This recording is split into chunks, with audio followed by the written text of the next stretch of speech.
Hello, my name is Julia Brown, and my project is titled How Do You Know? Every year, I present my students with this sign. It says, Just say no to drugs. It is part of a campaign from the 1980s. There were posters, bumper stickers, buttons, t shirts. They all said, Just say no to drugs. And I asked my students, Is this statement true? There's a unanimous yes, it is true.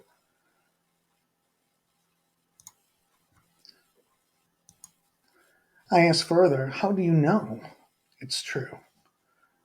And of course, they give me this shocked look. And invariably, somebody pipes up, So you want us to do drugs? No, I don't. But I think you should never just say no to drugs. You should think about it first. We live in a post truth society, and it goes without saying that the education field is riddled with problems. Thinking and virtue seem to be important issues of our day, and tools our students lack. Philosophy of education must concern itself with two domains. This is part of the reason it's so complex. Philosophical issues are the nature of the knowledge worth teaching, the consistency, and educational equality and justice. Under the educational policies and practices, these are just a few: standardized curricula, testing, social dimension, legal dimension, funding, um, politically, politically driven curricula, funding. As I said, these are just a few. The proliferation of these problems seem to be what deters philosophers from determining or discovering a cohesive epistemic scheme. Briefly and generally, I will address a few of the glaring problems, and then I will address virtue epistemology with a brief comparison to critical thinking. Education is an immense field, initiating a manifold philosophical subfields. They include sex education, truth and learning, political ethics of bilingual education, global democratic educational justice, cultivating reason, multicultural education, to name a few. And it continues, but not limited to this: affirmative action, postmodernism, feminism, motivation in classroom management. It can be mind boggling. A companion to the philosophy of education, current 2003, consists of 600 pages with 45 chapters, each a subfield within education. And it amazes me. We need all of this to teach a human being. In my research, I was struck by the diversity of epistemic approaches within the field of education. Evidence of a claim, belief, knowledge, and justification are concepts in dispute. One rationale for this is the field is widened beyond the analysis of propositional knowledge. In education, the goals or aims are characterized by a certain kind of epistemic value or goods. An important area of debate is on what epistemic state, cognitive ability, or virtues are the most valuable to achieve and why. Departing from the traditional view of education as a product of knowledge, I'm going to look at Harvey Siegel and Jason Baer. Harvey Siegel's Education Epistemology, Rationality, Diversity, and Critical Thinking is his piece on teaching in the schools. He looks at cultivating rationality based on one's capacity. Beliefs are based on reasons and evidence, and it applies to all aspects of life. And he believes it's the aim of education. On the other side here is Jason Baer. He is a proponent of virtue epistemology and supports the trait virtues, which are character virtues, also called responsibilism. This entails intellectual courage, honesty, receptivity, perseverance, and humility.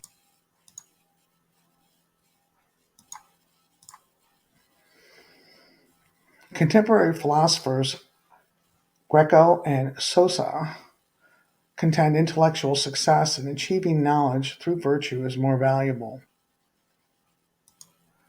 John Greco and Ernest Sosa are considered reliabilists. They hold that the faculty virtues, perception, intuition, memory, are where knowledge happens. Although Baer, Greco, and Sosa differ, they do agree that one they do agree on two tenets that are consistent, that virtue epistemology is a normative epistemology. The virtues and vices focus on the agent and the communities. The two camps, reliabilism, Sosa, Greco, and responsibilism, Baer, are not without their disputes. Jason Baer, Ernest Sosa, and John Greco. Jason Baer holds that intellectual virtues must include the responsibilist trait virtues with the cognitive faculty virtues.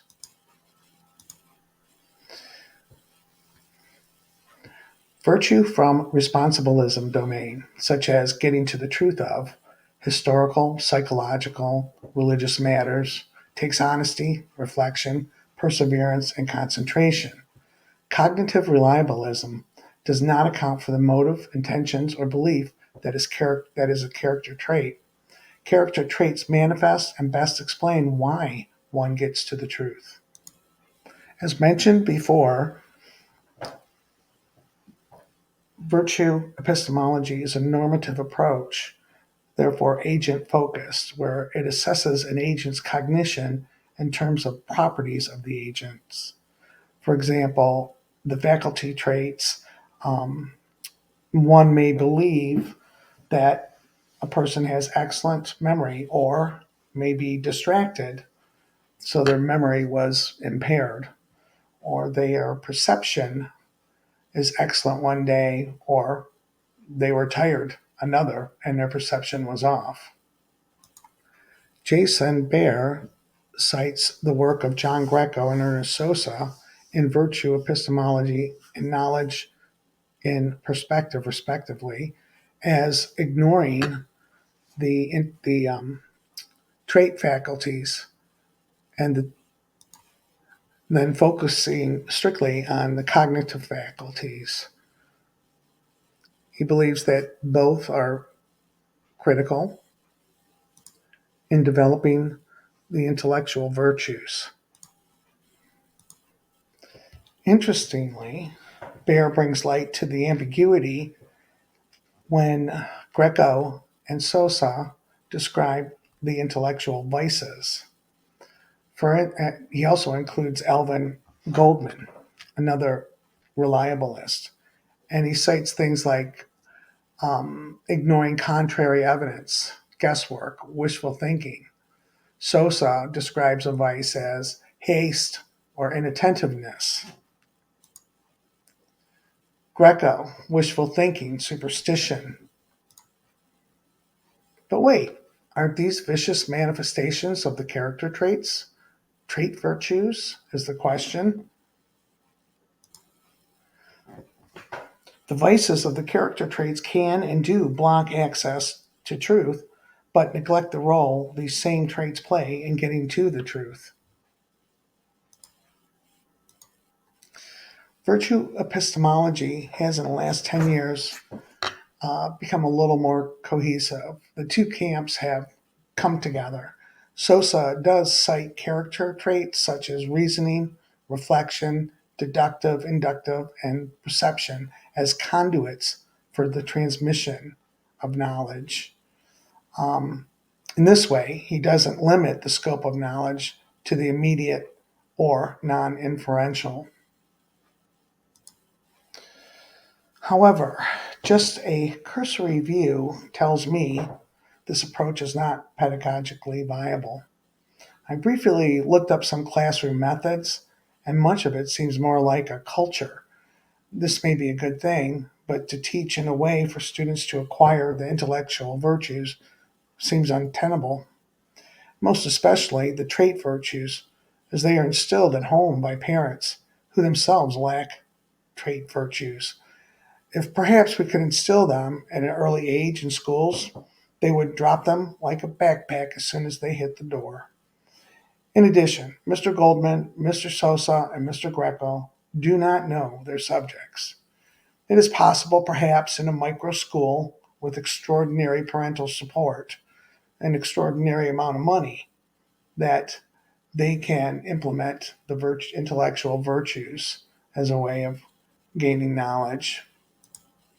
Happily, I found a far more intelligent opinion that helps me support my own opinion, actually. In the classroom, in this class, maybe, very attentive. But Dr. Ben Coetzee et al. Argued that the intellectual virtues approach does not have available a suitably effective pedagogy to qualify the acquisition of intellectual virtue as the primary aim of education. An important commitment of one strand of virtue epistemology, responsibilist virtue epistemology, is that it must provide regulative normative guidance for good thinking. Recently, a number of virtue epistemologists, most notably Baer, have held that virtue epistemology not only can provide regulative normative guidance, but moreover, we should reconceive the primary epistemic aim of all education as an inculcation of the intellectual virtues. Baer's picture contrasts with another well known position that the primary aim of education is the promotion of critical thinking. I took this quote from an abstract on a pedagogy of classroom for intellectual virtues by Chris Smith. The other well known position was Harvey Siegel, who wrote Education's Epistemology, Rationality, Diversity, and Critical Thinking. He offers a careful, detailed, philosophically informed account of critical thinking. Critical thinking is a coextensive with rationality, and rationality is concerned with reasons. Scrutinizing the evidence and judging the rightness of a claim independently, the student becomes a competent judge. For a person to be a rationalist, that person must at least grasp the relevance of various reasons for judgments and evaluate the reasons properly through education where reasons play a role. Siegel also supports logic as well in the classroom.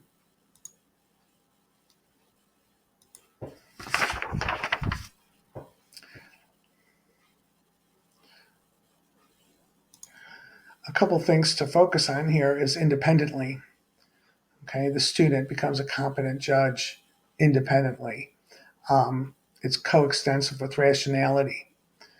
And then grasping reasons through their own education is where they would learn to pick up this skill. And it is a skill in the sense that you're exposed to it. The pedagogies that work.